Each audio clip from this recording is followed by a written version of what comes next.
terlihat ya. Ya, Ini sepintas tentang CV saya. Kemudian saya akan mulai dari pendahuluan. Jadi seperti yang kita tahu bersama-sama bahwa jumlah kasus akibat COVID-19 ini, kasus positif maupun angka kematian setiap harinya masih terus meningkat. Bila kita lihat grafiknya belum menunjukkan grafik yang stabil. Ini grafik di seluruh dunia yang saya ambil dari WHO, bahwa angkanya masih naik turun. Nah, kemudian jika kita lihat angka kumulatifnya, jumlah pertambahan kasus dalam 7 hari terakhir masih sekitar 2,6 juta. Dengan jumlah total kasus dari COVID-19 di seluruh dunia itu sudah mencapai 180 juta lebih. Dengan angka kematian sudah mencapai hampir 4 juta kasus. Nah, jika dilihat Indonesia itu untuk kasus yang dilaporkan dalam 7 hari terakhir itu masih masuk di area yang kuning sini, jadi lumayan sedang. Sedangkan negara-negara seperti Australia, kemudian beberapa negara di Afrika, itu beberapa sudah mulai agak menurun, beberapa negara di Eropa juga sudah mulai menurun. Nah, lalu bagaimana dengan angka kematian? Untuk angka kematian sendiri sama, Indonesia masih tergolong kategori sedang, dengan angka kematian yang dilaporkan masih cukup tinggi. Gitu. Nah, kalau kita lihat dari data yang Indonesia miliki sendiri, saya ambil dari Kementerian Kesehatan, itu jumlah kasus terkonfirmasi, ini saya ambil pada hari Jumat kemarin, itu mencapai, total sudah mencapai 2,2 juta, dengan kasus aktifnya sekitar 250.000, dan angka kasus meninggalnya itu sudah mencapai 58.000, hampir 60.000 sebentar lagi. Dan bisa dilihat, kalau dilihat dari grafik, justru semakin lama di Indonesia bukannya semakin turun ataupun semakin melandai, malah akhir-akhir ini semakin meningkat. Bisa dilihat grafiknya meningkat tajam. Begitu pula dengan angka kematian, justru semakin hari semakin melonjak, semakin meningkat. Nah, bahkan beberapa headline berita yang akhir-akhir ini kita baca bahwa justru semakin hari, setiap harinya angka kasus positif dari COVID-19 itu semakin mencapai rekor. Jadi dibandingkan dengan dulu awal-awal pandemi yang kita juga banyak kasus, akhir-akhir ini di bulan Juni, Juli ini justru malah mencatatkan rekor baru. Ini 24.836, dan kemarin juga dari berita sore juga mencatatkan rekor lagi sekitar 25.000. Dan akibatnya banyak rumah sakit menjadi kolaps. Beberapa rumah sakit harus terpaksa menutup IGD-nya karena suplai oksigennya tidak mencukupi. Kemudian juga beberapa pasien juga akibatnya terlantar di IGD karena saking penuhnya sehingga rumah sakit kolaps, dan bahkan ICU juga penuh. Ini ada contoh di 2 daerah bahwa bed occupancy rate, jadi keterisian tempat tidur di rumah sakit sudah mencapai 90%. Dan ICU-nya penuh rata-rata. Nah, oleh sebab itu, pemerintah juga di seluruh dunia juga berupaya untuk mengendalikan pandemi COVID ini. Nah, salah satunya dengan pembatasan sosial atau lockdown. Untuk pemerintah Indonesia ini, akhir-akhir ini memberlakukan yang namanya PPKM darurat, yang berlaku mulai 3 Juli sampai sekitar 20 Juli. Nah, kemudian selain itu juga dilakukan vaksinasi massal. Vaksinasi massal untuk Indonesia, sementara Sinovac dan AstraZeneca. Dan terakhir, BPOM menyetujui penggunaan dari Moderna yang juga akan didatangkan ke Indonesia. Dan yang terakhir, terutama juga untuk mengendalikan pandemi, maka harus juga menata laksana pasien-pasien yang terkonfirmasi COVID-19 untuk mengurangi angka mortalitas. Namun pertanyaannya adalah, selama ini terapi yang diberikan apakah sudah efektif? Apakah guideline yang kita pakai untuk penanganan COVID di Indonesia ini apakah sudah benar-benar sesuai seperti itu? Nah, ini sepintas sedikit gambaran perkembangan tata laksana COVID, tidak semua, hanya beberapa saja. Awal-awal kita mengenal namanya hidroksikloroquine, obat malaria. Ini awal-awal sangat booming, kemudian banyak orang juga ikut membeli, dan dipakai untuk terapi pasien COVID. Namun ternyata hasil dari beberapa clinical trial yang dirangkum dalam meta-analisis, bahkan sampai hari ini pun meta-analisis yang baru saja terbit, Ada juga yang baru saya review juga mengenai hidroksikloroquine juga menunjukkan tidak efektif, bahwa hidroksikloroquine ini tidak efektif untuk COVID-19. Bahkan memiliki efek samping yang bahaya, yakni pemanjangan QT interval. Dan juga yang juga booming dan sampai saat ini masih banyak dipakai di Indonesia adalah azithromycin. Azithromycin, bagaimana evidence tentang azithromycin? Sebenarnya azithromycin ini sendiri menurut hasil berbagai meta-analisis dari randomized clinical trial RCT itu sebenarnya juga tidak efektif. Namun kenapa azithromycin ini masih banyak dipakai di Indonesia? Karena selain lebih mudah juga konsumsinya karena bentuk tablet dan juga harganya relatif murah dan gampang, lumayan mudah didapatkan. Biasanya tersedia di puskesmas-puskesmas seperti itu. Dan apotek-apotek juga biasanya menjual. Sangat mudah untuk didapatkan, sehingga masih banyak dipakai. Walau sebenarnya hasil evidence dari meta-analisis tidak efektif. Yang ketiga ada lopinavir ritonavir. Ini adalah obat HIV yang biasa dipakai untuk HIV. Dan hasilnya sebenarnya juga tidak efektif untuk penanganan COVID-19 itu sendiri. Saya juga punya systematic review mengenai lopinavir ritonavir, dan hasilnya memang itu systematic review yang dibuat di awal pandemi, sekitar bulan Mei, dan hasilnya memang juga tidak efektif. Kemudian keempat, ada remdesivir. Remdesivir ini obat yang tersedia dalam bentuk intravena, dan dia sebenarnya beberapa hasilnya masih conflicting. Jadi ada meta-analisis yang menunjukkan efektif, tapi ada juga yang menunjukkan bahwa dia tidak efektif. Jadi hasilnya masih sangat beberapa bertolak belakang seperti itu. Namun sudah disetujui penggunaannya oleh FDA, Badan Obatnya Amerika, tapi oleh WHO masih pending. Jadi WHO masih menimbang. Dan sementara ini sejauh ini untuk populasi secara garis besar pasien COVID tidak direkomendasikan, hanya direkomendasikan untuk pasien-pasien COVID tertentu. Seperti itu untuk remdesivir. Namun remdesivir ini sediaannya intravena sehingga agak sulit untuk penggunaannya dan mendapatkannya. Dan juga yang kita kenal, yang sempat booming juga di Indonesia adalah dexamethasone. Dexamethasone ini memang hasilnya cukup konsisten dari beberapa clinical trial yang besar dan juga meta-analisis, hampir semua menunjukkan bahwa dexamethasone ini efektif. Namun perlu dicatat bahwa dexamethasone ini efektif untuk pasien-pasien yang severe atau critical COVID. Jadi efektivitasnya ditunjukkan pada pasien-pasien yang sudah tergolong severe atau critical. Sedangkan untuk mild moderate evidence-nya masih kurang. Sehingga otomatis mendapatkan persetujuan baik dari FDA maupun WHO untuk penggunaan pasien-pasien severe maupun critical COVID. Dan ada terapi-terapi lain seperti tocilizumab, colchicine. Ini saya juga punya tocilizumab, colchicine, meta-analisisnya, vitamin D, tapi tidak akan dibahas pada seminar kali ini. Dan obat-obat ini dan obat-obat yang lain itu masih dalam pertimbangan, jadi masih under consideration baik oleh FDA maupun WHO. Jadi belum ada rekomendasi apakah itu dilarang penggunaannya ataukah itu disarankan, masih dipertimbangkan karena jumlah meta-analisis clinical trial yang ada masih dirasa kurang. Nah, kita akan lanjut ke ivermectin.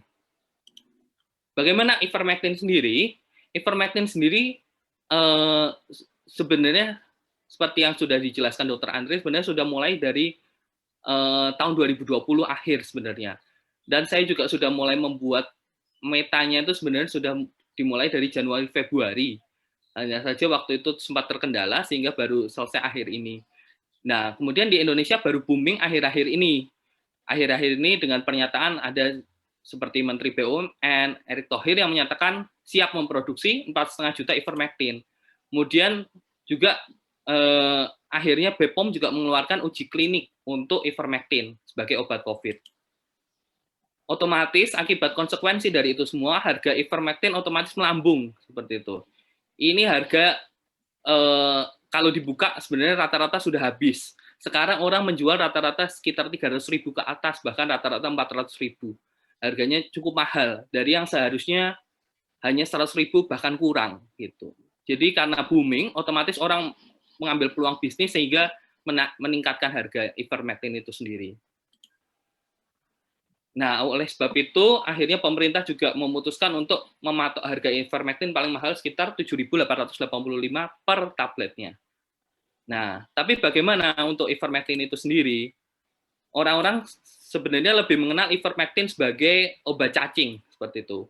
Karena memang selama ini penggunaannya adalah sebagai obat cacing, dan penggunaan yang disetujui oleh baik FDA ataupun WHO adalah ivermectin digunakan untuk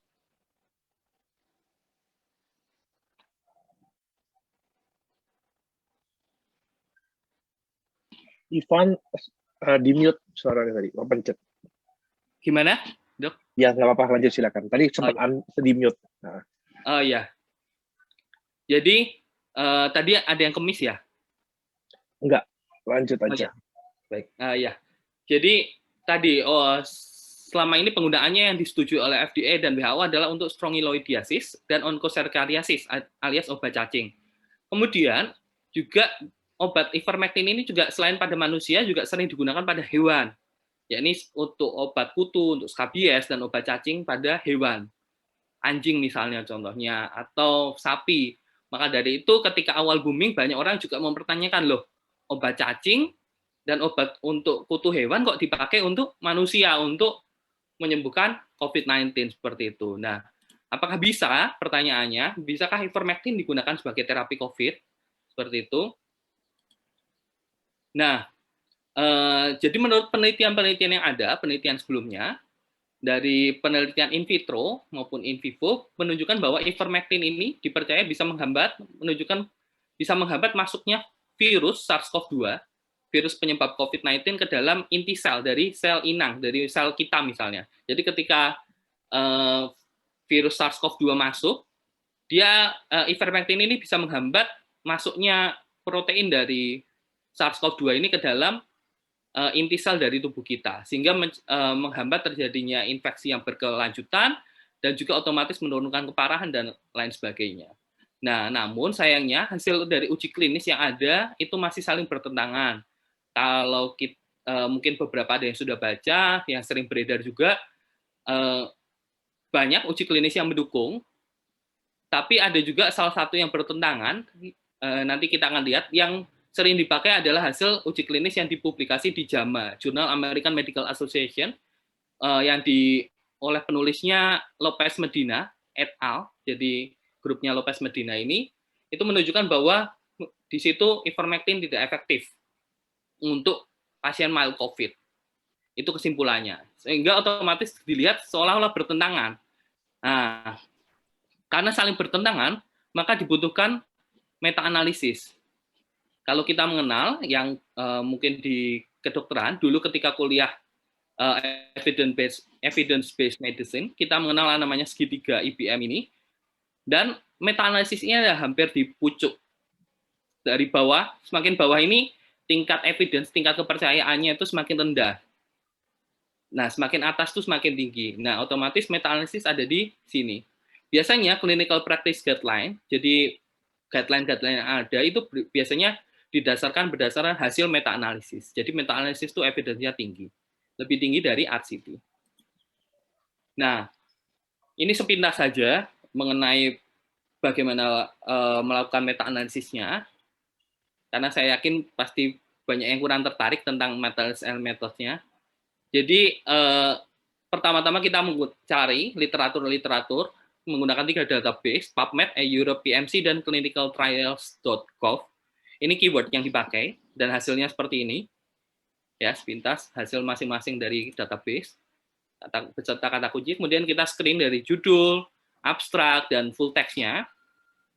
Dan semua artikelnya memenuhi kriteria inklusi, dan tidak ada kriteria eksklusinya, kita masukkan sebagai untuk meta-analisis maupun systematic review. Nah, berikut kriteria inklusinya, jadi harus pasien COVID, populasinya harus menggunakan ivermectin, dan di kontrolnya, untuk kontrol, dia tidak boleh menerima ivermectin, dia bisa menerima obat lain sebagai kontrol, ataupun tablet, apapun itu sebagai placebo, tapi tidak menerima ivermectin, itu sebagai kontrol. Untuk outcome-nya ada cukup banyak, yakni severe COVID, mortality, negatif RT-PCR test result rate, kemudian waktu untuk mencapai hasil negatif RT-PCR, tingkat hilangnya gejala, kemudian waktu untuk mencapai gejala hilang, dan waktu untuk pulang dari rumah sakit.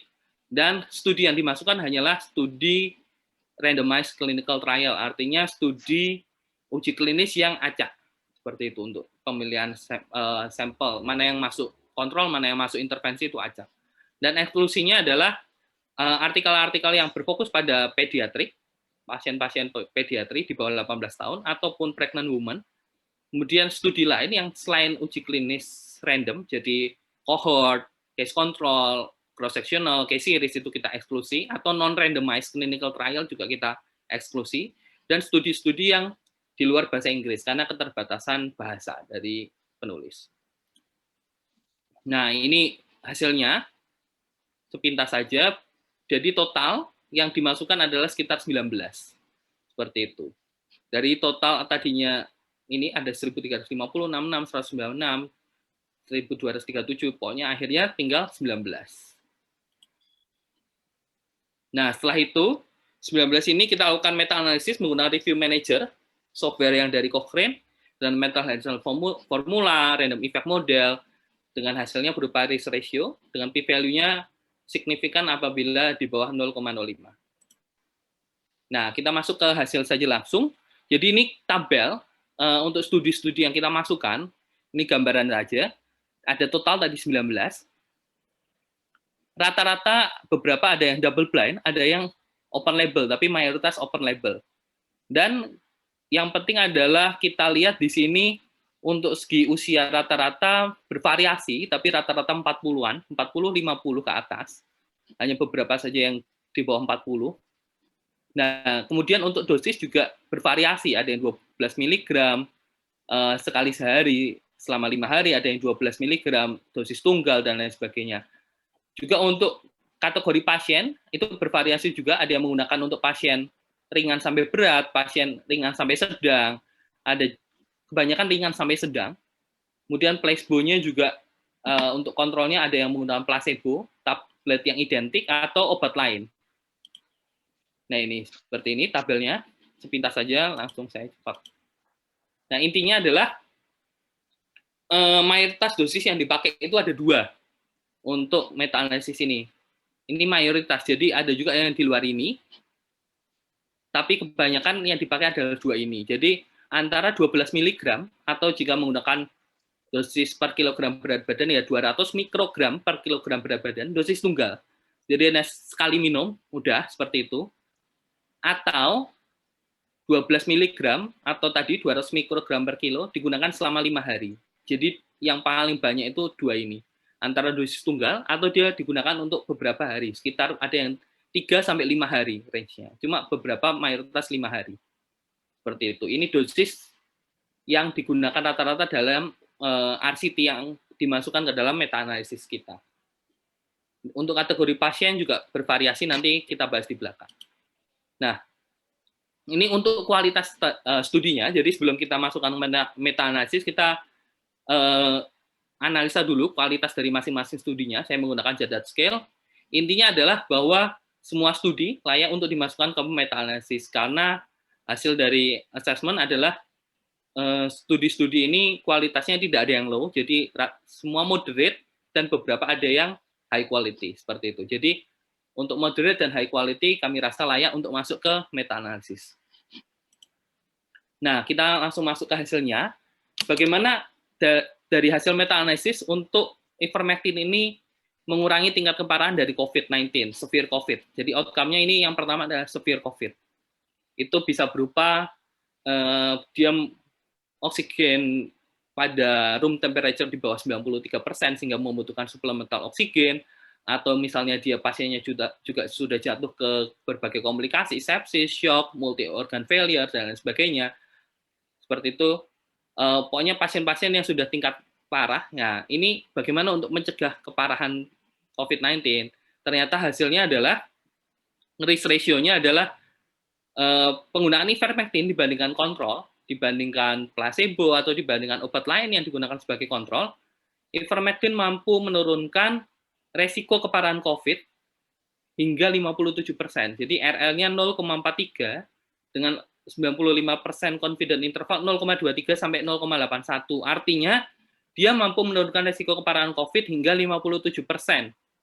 Ya, karena RR-nya 0,43, jadi artinya menurunkan hingga 57%. 100 kurangi 43, jadi 57. Dengan tingkat kepercayaan 95%-nya adalah 19 sampai 77%. Jadi rentangnya sekitar segini. Cukup lumayan baik untuk menurunkan tingkat keparahan COVID. Dan ini hasil dari 1, 2, 3, 4, 5, 6, 7, 8. 8 RCT.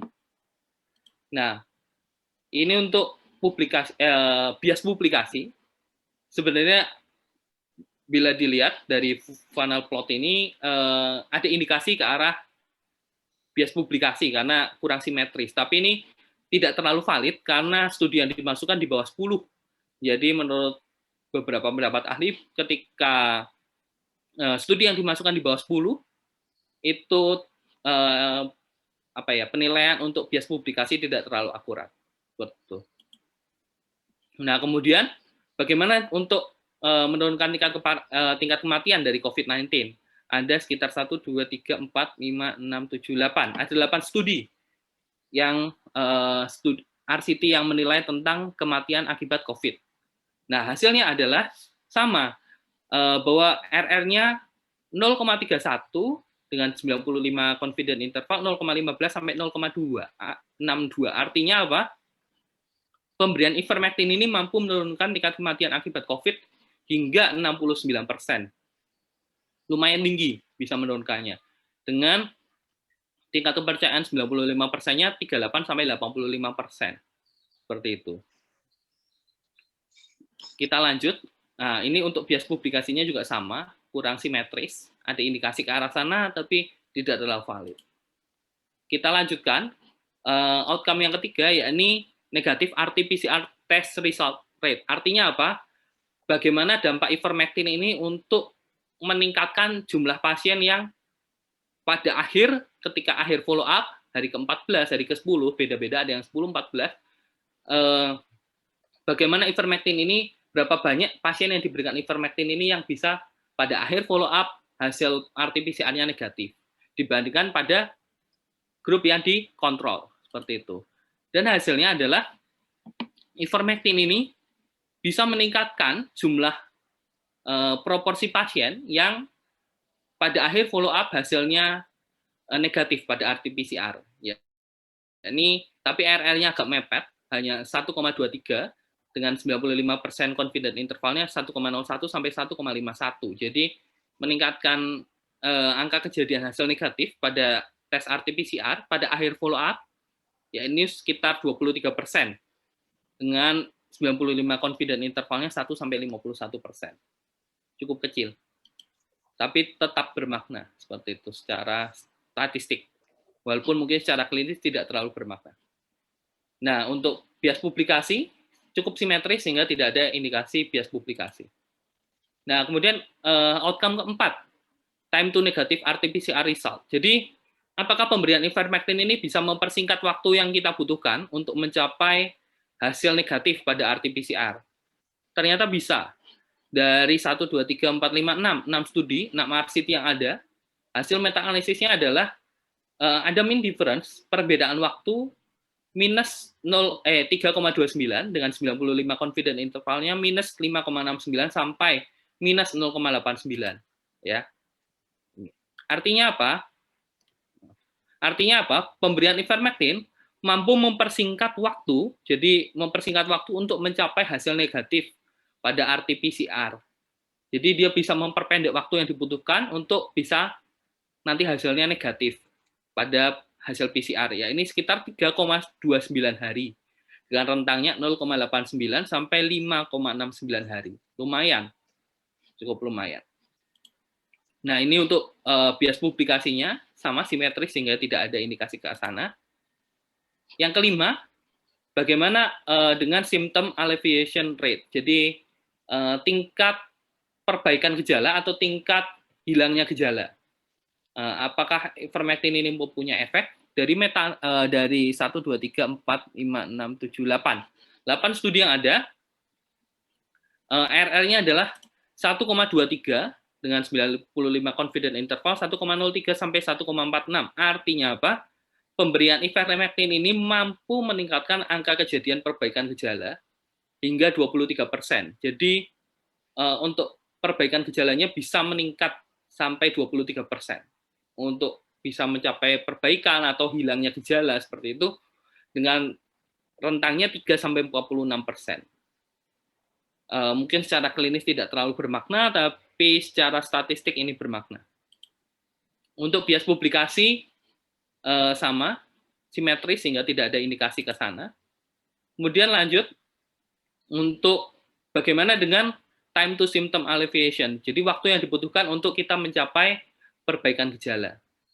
Nah, hasil dari 1, 2, 3, 4, 5, 6 studi itu ada mean difference, perbedaan waktu sekitar minus 0,68, 95 confidence intervalnya minus 1,07 sampai minus 0,29. Artinya apa? Pemberian ivermectin mampu mempersingkat waktu, jadi memperpendek waktu untuk mencapai perbaikan atau hilangnya gejala hingga 0,68 hari dengan rentangnya 0,29 sampai 1,07 hari. Ini juga secara klinis tidak bermakna, tidak terlalu bermakna, tapi secara statistik ini masih bermakna. Jadi perbedaannya cukup singkat, hanya 0,68 hari. Karena ya tadi, waktu yang dibutuhkan untuk perbaikan gejala. Jadi biasanya kan rata-rata cepat, apalagi kita lihat tadi usia pasiennya, median age-nya adalah dari studi-studi yang dimasukkan adalah sekitar 40-an, otomatis kan belum termasuk populasi yang berisiko, karena masih di bawah 50, di bawah 60 tahun. Sehingga otomatis untuk mencapai perbaikan gejala, otomatis akan cepat, dan rata-rata memang pasiennya masuk kategori mild COVID, karena masih tidak ada resiko yang membuat dia menjadi parah, seperti itu. Nah, ini untuk bias publikasinya, simetris, sehingga tidak ada indikasi ke sana. Dan outcome yang terakhir adalah time to hospital discharge, artinya waktu yang dibutuhkan untuk dipulangkan atau keluar dari rumah sakit. Jadi untuk pasien-pasien dirawat, kira-kira butuh berapa lama untuk ivermectin sama kontrol jika dibandingkan. Nah, ternyata ada perbedaan, mean difference-nya minus 2,66, dengan rentangnya minus 4,49 sampai minus 0,82, artinya pemberian ivermectin dibandingkan dengan kontrol mampu mempersingkat waktu untuk bisa dipulangkan dari rumah sakit. Jadi waktu kepulangan dari rumah sakit itu lebih cepat, sekitar 2,66 hari, dengan rentangnya 0,82 sampai 4,49 hari. Ya, cukup lumayan, tidak terlalu bermakna sekali secara klinis, tapi memang secara statistik ini tetap bermakna. Dan untuk bias publikasi masih simetris, sehingga tidak ada indikasi ke arah sana. Nah, kemudian yang menarik lagi adalah dalam meta-analisis kali ini, kami juga melakukan subgroup analisis. Jadi kita pisahkan, kita petakan studi-studi yang memasukkan pasien dengan gejala ringan sedang dengan studi-studi yang memasukkan pasien dengan gejala berat. Nah, kita lihat nih efeknya gimana antara pasien dengan gejala ringan, sedang, dan pasien dengan gejala berat. Kalau diberikan ivermectin itu seperti apa? Nah, ternyata efek ivermectin untuk mengurangi tingkat keparahan itu lebih efektif, lebih besar apabila diberikan pada pasien-pasien dengan gejala ringan sedang. Dan juga efek menurunkan angka kematian juga lebih tinggi ketika dia diberikan pada pasien dengan gejala ringan sedang dibandingkan dengan pasien gejala berat. Nah, anehnya untuk sisa outcome lain seperti tingkat hasil negatif pada PCR ataupun waktu untuk mencapai hasil negatif pada PCR untuk perbaikan gejala maupun untuk waktu perbaikan gejala, itu efek ivermectinnya justru lebih besar apabila diberikan pada pasien-pasien dengan gejala berat dibandingkan pada pasien-pasien dengan gejala ringan sedang. Tapi meskipun seperti itu, tetap efektif, tetap bermakna secara statistik untuk pasien gejala ringan sedang maupun gejala berat. Hanya saja efeknya untuk tiap outcome yang dipakai itu berbeda. Untuk tingkat keparahan dan kematian lebih besar kalau dipakai untuk gejala ringan sedang, dan untuk negatif PCR, waktu negatif PCR, perbaikan gejala Dan waktu perbaikan gejala efeknya lebih besar kalau dipakai untuk pasien-pasien gejala berat. Seperti itu. Itu perbedaan yang ada. Nah, kita masuk ke pembahasan. Kenapa ivermectin, ada beberapa alasan yang bisa mendasari kenapa ivermectin ini bisa dipakai untuk pengobatan COVID dan bukan hanya sebagai obat cacing. Seperti itu kan banyak yang bilang, oh itu obat cacing ya tidak bisa dipakai untuk virus, beda. Nah, banyak yang berpendapat seperti itu. Tapi apakah benar demikian? Jadi menurut penelitian bahwa ivermectin ini dia bisa menghambat ada yang namanya importin alfa beta transporter protein. Jadi dia mampu menghambat protein import namanya importin ini, importin alfa beta transporter yang fungsinya adalah dia untuk membantu proses translokasi alias perpindahan dari proteinnya SARS-CoV-2, protein yang namanya NCP, itu perpindahan dari sitoplasma ke nukleus, jadi dari sitoplasma ke nukleus, supaya virus bisa bereplikasi, supaya virus bisa bertahan hidup, dan lain sebagainya, kan dia harus masuk, terus memasukkan materi genetik proteinnya ke dalam nukleus. Nah, sehingga nukleusnya nanti terjadi transkripsi RNA, seperti itu. Kemudian dia akan mulai mensintesis bagian, juga mengirimkan nanti ke ribosom untuk sintesis, dan badan Golgi untuk sintesis bagian-bagian dari virusnya, dan sebagainya, supaya dia bisa berkembang dan bisa bertahan. Nah, tapi kalau proses untuk virusnya ini, bagian dari protein dan materi genetik virusnya ini untuk masuk ke dalam nukleus dia dihambat, ya, otomatis dia akan menghambat replikasi dan ketahanan virus. Karena tadi ivermectin ini mengganggu yang protein importin ini, IMP alfa dan IMP beta. Ini adalah protein yang berperan untuk perpindahan protein NCP, NCP nukleokapsid protein, jadi nukleokapsid protein dari virus SARS-CoV-2, itu dia hambat supaya tidak bisa masuk ke nukleus, sehingga otomatis proses replikasi virus, proses bertahannya virus di dalam tubuh inangnya, di dalam host cell, itu terganggu. Dan otomatis karena proses replikasi virus terganggu, ketahanan virus terganggu, otomatis dia ivermectin ini bisa menurunkan viral load, otomatis juga menurunkan progresivitas penyakit, menghambat progresivitas penyakit, dan menurunkan penularan. Seperti itu. Karena efeknya tadi menghambat importin yang untuk pemindahan nukleokapsid protein dari SARS-CoV-2 ini untuk masuk ke inti sel. Dia dihambat seperti itu. Nah, ada penelitian mendukung, penelitian in vitro itu menunjukkan bahwa pemberian dosis tunggal ivermectin mampu menurunkan RNA viral load dan replikasi hingga 99,98% pada 48 jam pasca terapi. Ini penelitian in vitro yang dilakukan oleh Kali et al. Nah, kemudian didukung juga pada penelitian RCT double blind, menunjukkan bahwa pasien-pasien yang menerima ivermectin dengan dosisnya 400 mikrogram per kilo dosis tunggal, viral load-nya lebih rendah pada hari keempat. Jadi ini yang menerima ivermectin 161.000 dibandingkan kontrolnya 493.500. Jadi jauh lebih rendah. Dan hari ke-7 pasca terapi jauh lebih turun lagi. Pada ivermectin itu dari 161.000 jadi hanya 1.018 viral load-nya. Sedangkan pada kontrol 493.500 jadi 23.000. Ya, jadi ivermectin menurunkan bisa 18 kali lebih dibandingkan pada hari keempat untuk penurunan viral load. Jadi penurunan viral load-nya cukup tinggi pada pasien-pasien yang menerima ivermectin. Viral load ini mungkin bagi yang awam adalah, gampangannya adalah jumlah virus yang ada di dalam tubuh kita. Jadi semakin beberapa penelitian menunjukkan bahwa semakin tinggi viral load-nya, kemungkinan untuk menjadi parah semakin besar, dan semakin dia menular. Dengan semakin rendah viral load-nya, kemungkinan dia untuk menularkan semakin rendah, dan kemungkinan dia untuk menjadi parah semakin rendah. Otomatis dengan menurunkan viral load, dia cukup efektif untuk menghambat progresivitas penyakit dan menurunkan tingkat kematian. Nah, itu alasan yang pertama. Alasan yang kedua apa? bahwa selain tadi dia bisa menghambat importin protein yang untuk pemindahan nukleokapsid protein dari SARS-CoV-2 ke dalam inti sel, ivermectin ini juga memiliki efek anti-inflamasi. Jadi dia punya kemampuan juga untuk menghambat peradangan, reaksi peradangan.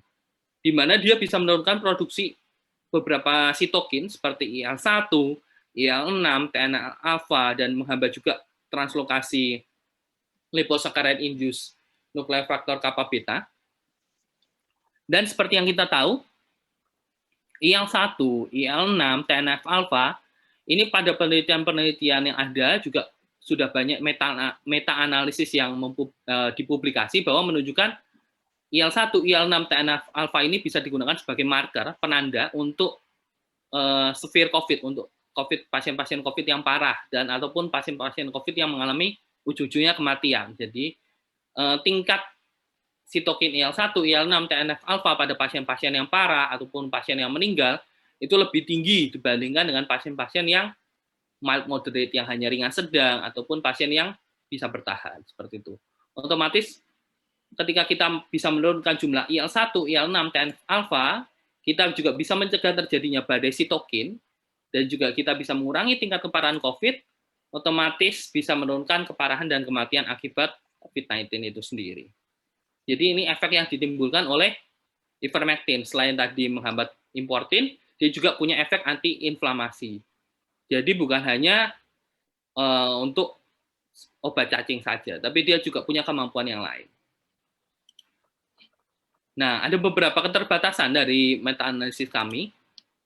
Yang pertama, adanya significant heterogeneity. Ini mungkin kalau beberapa ada yang paham meta-analisis, ditandai dengan I2. Heterogeneity itu perbedaan dari masing-masing studi yang kita masukkan. Itu dilihat disatukan gimana perbedaan dari masing-masingnya itu. Nah, mayoritas outcome itu ada significant heterogeneity yang mungkin disebabkan karena tadi perbedaan dosis dari ivermectin. Jadi ada yang pakai beberapa hari, ada yang dosis tunggal, kemudian ada 200 mikrogram, ada yang 400, seperti itu. Jadi itu bisa menimbulkan heterogeneity yang meningkat. Juga perbedaan pada placebo, obat yang dijadikan sebagai kontrol maupun placebo. Ada yang menggunakan vitamin C, ada juga yang menggunakan hidroksikloroquine, ada juga yang menggunakan kontrolnya, ada yang juga menggunakan lopinavir, seperti itu. Jadi, kan ada perbedaan dari segi kontrol atau placebo-nya, itu mengakibatkan heterogeneity-nya meningkat. Seperti itu. Tapi kita untuk kali ini kan kita juga sudah menggunakan random effect model. Itu untuk biasanya digunakan juga untuk studi dengan heterogeneity-nya yang tinggi. Dan jika dilihat jumlah keseluruhan pasien yang dilibatkan dalam meta-analisis ini masih kecil, hanya sekitar 4.000-an total. Masih kecil, masih sangat kecil. Karena sejauh ini belum ada uji klinis atau RCT yang dengan jumlah sampel yang besar, yang mencapai ribuan, 2.000, 4.000, atau lebih besar lagi itu belum ada. Jadi rata-rata sampelnya hanya ratusan atau bahkan puluhan. Banyakkan studinya 30, 20, 100, 200 gitu. 400 salah satu yang paling besar. Oleh sebab itu jumlah sampelnya masih kecil. Dan yang ketiga, kita juga memasukkan beberapa artikel yang preprint sifatnya, maksudnya dia belum di peer review dan belum dipublikasi di jurnal kedokteran, tapi ini dilakukan untuk meminimalisir bias publikasi. Dan diharapkan memang artikel-artikel preprint ini nantinya juga akan dipublikasi di jurnal kedokteran. Nah, untuk kesimpulannya dari meta-analisis yang kami lakukan, yang pertama adalah pemberian ivermectin itu bisa berhubungan dengan outcome atau keluaran yang baik dari COVID-19, yakni berupa menurunkan tingkat keparahan dari COVID-19, menurunkan tingkat kematian, meningkatkan tingkat negatif RT-PCR pada akhir follow-up, memperpendek waktu untuk mencapai hasil negatif RT-PCR, meningkatkan perbaikan gejala, memperpendek waktu untuk mendapatkan perbaikan gejala, dan mempersingkat waktu juga untuk pulang dari rumah sakit, seperti itu. Dan ivermectin ini yang kedua mungkin juga bisa menjadi agen terapi yang potensial untuk penanganan COVID ke depannya. Namun, kami juga menyadari bahwa masih dibutuhkan lebih banyak RCT, randomized clinical trial, dengan skala yang lebih besar, dengan jumlah sampel yang lebih besar, untuk mengkonfirmasi hasil dari studi ini. Dan terakhir, ini ada beberapa rekomendasi dari organisasi untuk penggunaan ivermectin. WHO sendiri sejauh ini rekomendasinya adalah ivermectin hanya boleh digunakan untuk uji klinis terapi pasien COVID-19. Jadi tidak boleh digunakan sembarangan. Misalnya kita pengen langsung beli ivermectin terus langsung dipakai sendiri. Jangan. Itu WHO tidak merekomendasikan, hanya dipakai untuk penelitian uji klinis seperti itu. Nah, kemudian untuk FDA itu juga belum mendapat persetujuan untuk ivermectin ini untuk pencegahan maupun untuk terapi pasien COVID. Jadi FDA belum mengeluarkan rekomendasi karena masih mempertimbangkan hasil-hasil dari uji klinis meta-analisis yang ada gitu. Dan terakhir, yang Indonesia, Badan POM. Terakhir, Badan POM adalah mengeluarkan rekomendasi berupa ivermectin ini hanya boleh digunakan untuk uji klinis terapi pasien COVID. Seperti itu. Jadi sementara semua hanya masih sebatas uji klinis untuk rekomendasi dari berbagai organisasi ini. Seperti itu. Tapi kalau dilihat memang dari hasil RCT yang ada, kemungkinan besar ivermectin ini cukup menjanjikan untuk pengobatan COVID-19, meskipun perlu konfirmasi dengan RCT yang lebih besar lagi.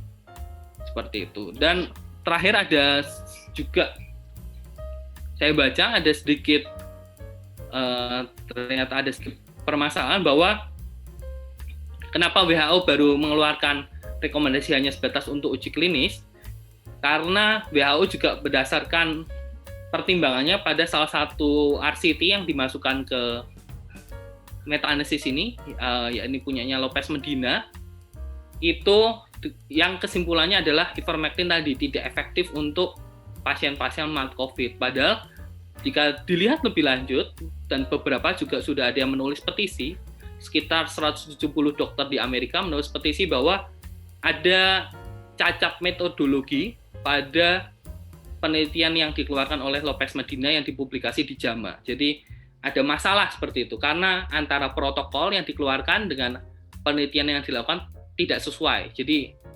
outcome-nya itu berubah di tengah jalan. Dan juga dia tidak bisa memastikan bahwa pasien-pasien yang ada di grup kontrol itu bebas dari penggunaan ivermectin seperti itu. Dan yang terakhir juga usia pasien yang dinilai terlalu rendah. Jadi usia pasiennya rata-rata itu 37, otomatis banyak yang menilai bahwa ya jelas tidak efektif karena kan mereka pasien-pasien dengan usia seperti itu, apalagi dengan tingkat komorbid yang rendah, otomatis tidak, kemungkinan untuk menjadi parahnya itu kecil seperti itu, sehingga dibandingkan dengan placebo otomatis tidak terlalu bermakna efek dari ivermectin. Jadi itu sepintas saja. Jadi ada banyak yang mengeluarkan pendapatnya, ada yang juga mengkritik mengenai penelitian Lopez Medina yang juga dijadikan patokan oleh WHO seperti itu. Jadi mungkin nanti kita tunggu saja kira-kira perkembangan lebih lanjut gimana, dan diharapkan ada tadi uji klinis yang dengan skala lebih besar untuk ivermectin ini. Nah, ini untuk full text-nya ada di Journal Reviews in Medical Virology dengan judul ini, bisa diakses dengan ini linknya seperti itu. Ya, sekian yang bisa saya sampaikan. Terima kasih banyak. Waktu saya kembalikan ke